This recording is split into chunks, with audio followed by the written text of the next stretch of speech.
বাড়ি থেকে কেউ আসেন নাকি? কে কে কে আমার বাড়িতে কে আছে? কে আছে? হ্যাঁ, এই কে তুমি? এই বাচ্চা, কে তুমি? আমি পাশের বাড়িতে নতুন আছি, এখানে আপনার সাথে দেখা করতে আসলাম এমনিতে। ও, তোমার নাম কি বাবা? আমার নাম তো রনি আপু। তোমার নাম কি? আমার নাম তো আয়শা। তুমি কোন ক্লাসে পড়ো? আমি তো ক্লাস 9-এ পড়ি। তুমি কোন ক্লাসে পড়ো আপু? ও, তাহলে আমরা সেম ক্লাসে। তাহলে কি আমরা বন্ধু হতে পারি? হ্যাঁ হ্যাঁ, কেন না, আমি এখানে নতুন এসেছি, এখানে তো আমার কোনো বন্ধুই নেই। আপনি যদি আমার বন্ধু হন তাহলে অনেক ভালো হয়।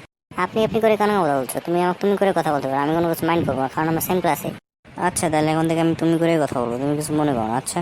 হ্যাঁ হ্যাঁ, ঠিক আছে, এত নাগামি দেখানোর কোনো ব্যাপার নাই। আচ্ছা তাহলে থাকো, আমি চলে যাবো, আমার বাসায় কাজ আছে। ঠিক আছে, যাও। যেদিন তুমি স্কুলে যাবে সেদিন আমার সাথে নিয়ে যাও। আচ্ছা আচ্ছা, ঠিক আছে, কোনো সমস্যা নেই, তোমাকে আমি সাথে নিয়ে তোমার স্কুলে পড়বো। আচ্ছা ভাই। ওকে ভাই, ভালো দেখো। আসসালামু আলাইকুম। ওয়ালাইকুম আসসালাম, ভালো দেখো, আচ্ছা। এক যে আমার কাজ খাইও তো চলে গেল।